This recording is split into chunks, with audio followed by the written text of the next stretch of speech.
السلام عليكم ورحمة الله وبركاته. مقعيق وحسن محمد عمر ويددك وقران اوجيهين أبوانكي منديرة. maanta waxaan iskugu nimid halkan ama xafiiskan dhalinyarada magaalada Mandheera ay leedahay oo la siiyay muddo hadda laga joogo 10 maalin. xafiiskan maanta joogno waa xafiiskii Ministry of Youth Affairs.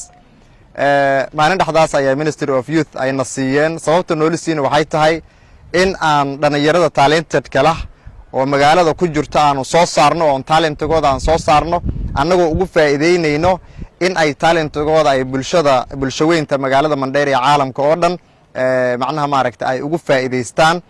waxaa jirta boqolkiiba 75 dhalinyarta adduunkan joogto waxay u badan yihiin maanta inay qof bini aadam ah u shaqeeyaan, waxay u badan yihiin inay muqaadaraad isticmaalaan, waxay u badan yihiin qaarkood inay macnaha maaragtay tahriib galaan, waxay u badan yihiin qaar inay ayaga iyo waalidiintooda isku dhacaan markii iskuulku qofkii soo dhameeyo shaqo uu waayo wuxuu noqonayaa qofka inuu kaligiis iska hadlo.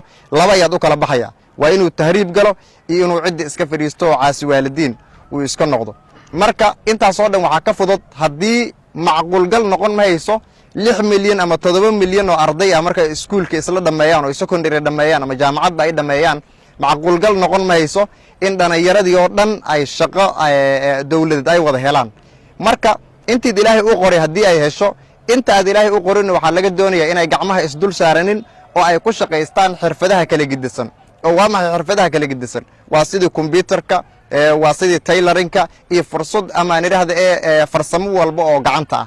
waxa ka sii duwan adduunkan ama caalamkan maanta aan joogno dadkii waxay u badan yihiin digital ay u badan yihiin. waxaa loo batay aalada digitalka sida Facebookka, YouTubeka ama social media ayaa lacag laga soo saaraa.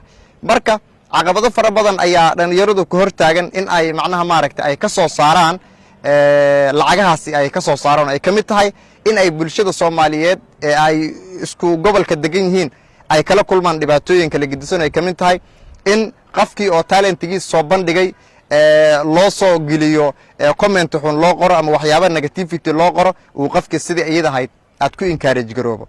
marka dhalinyaradan waa dhalinyarada ismaamulka Mandheera joogto oo talented ka ah amaba talented markaan leeyahay talentiga way kala gidisan tahay. nin waliba halkan iskugu imaaday ama muuqaalkan hadda u jeedaan wuxuu leeyahay talent asaga u gees ah ayuu leeyahay. marka maanta waxaan iskugu nimid halkan oo xaflad ku qabsanay. xafladaasna waa xafladii aan horaan u ballan qaadnay oo aan ku niri waxaanu tababar siin doonaa dhalinyaro 10 ah. maanta ayuu ilaahay noo suurtageliyay inaan macnaha maaragtay ka qayb qaadano barnaamijka asaga ahaa. inta maanta nooga soo qayb gashay waa intan waxaanu isa siinay aan iskaga faa'iideynay faa'iidadu uu social media uu leeyahay iyo nin waliba oo dhalinyaro ah oo maanta aan shaqo haynin oo xaafadda iska joogo sidoo social media uu lacag ugu soo saari lahaa. maxaa yeelay maanta dhalinyarada sidaan horaan buu u sheegay aalada waxaa loo batay sida YouTubeka iyo Facebook ayaa lacag laga sameeyaa. bulshaweynta iyo dawladda waxaan u sheegaynaa waxaa jirto dhalinyaro ku xamaalata magaca dhalinyarada maartay baraha bulshada isticmaalo. waxay leeyihiin anaga talent leh, anaga heybad leh leeyihiin oo xafiisaha wareeganaya jirto. magacyadaas waxa ka jira malaha, YouTube-na malahan, TikTok-na malahan. meel ay dadka hadda iskugu keenay qosashiin karaan xitaa ma jirto. walaa maartay heybad malahan, waxay fikrad ma haystaan. waa dhalinyaro maartay intay imaadaan oo dhalinyarta reer Mandheera inay dulmiyaan diyaar u yihiin. marka dadka la yaqaano magac leh waxaan dawladda ka codsanaynaa in ay mar walba taageerto iyo bulshaweynta reer Mandheera inay taageeraan ayna iska daayaan shakhsiyaadka ma aragtay oo xafiisaha wareeganayo oo leh shahaadaan wadana dhalinyaraan wadana maartay magaalada nagu xiran leeyihiin. waxaas waa been iyo kuturkuteen ay meel iskugu keeneen. marka bulshadu waxaan ka codsanaynaa in ay taageeraan shakhsiyaadka xaq u leh in la taageero. maqaaki Maxamed Aamin Ibrahim Adani kaysibu ya ardigoya ku dhan raa'id janiti aknu waqti qob qabno aknu dhalinyaradi nga dhufnu alxamdulillah dhalinyaradi talanu ga dhufte training keen kaale kan kan guya dhengada kan armati sanitin kaale dhiyo bilaafna kulleyba dad ay garanay dadna waa maaragtay insha Allah ay baran doonaan. halkan waxaan isku imaadnay ama seminarkan ama wadajirkan inaan macnaha dad jiliyaal oo fara badan ayaa halkan joogo. dadkaas oo ah inay maaragtay heybadooda ay soo bandhigaan. horta aniga waxaan matalnaa Mandheera County dhamaantood. dhalinyarta hadda macnaha jilaashaheen oo county ka mid ah ayagan macnaha inay ka mid noqdaan haddii ka mid yihiin anaga maaragtay u matalno oo maaragtay oo ka mid ah.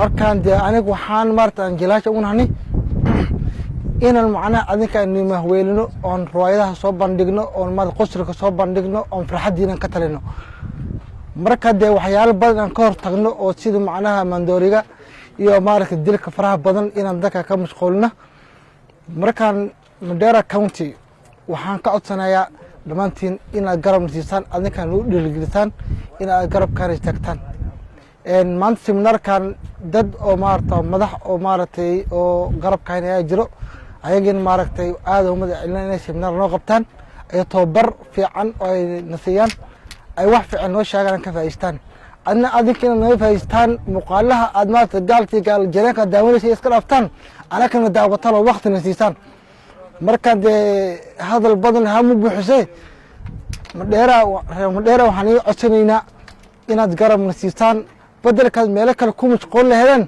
dee dhaata Safaricom liman xariitinays asxaan lima hayst walaalayaal anaka asxaan nii hayna na fiirsada maanta na fiirsada ilaa birdo na fiirsada ilaa iid soo socota na fiirsada dubadaala nagu rafaada marka dee farxadiina ka talansama marka dee kulleyba dee anigan halkan waxaan ka salaamood idaacad walba Mandera oo ku nool sida ay hormuud u tahay daawa istihan hotelkan ayaan ka salaamaya madaxdooda meel bay joogan aadan u faraxsanay maanta waqti inaan iska qaadano isla dabaal degna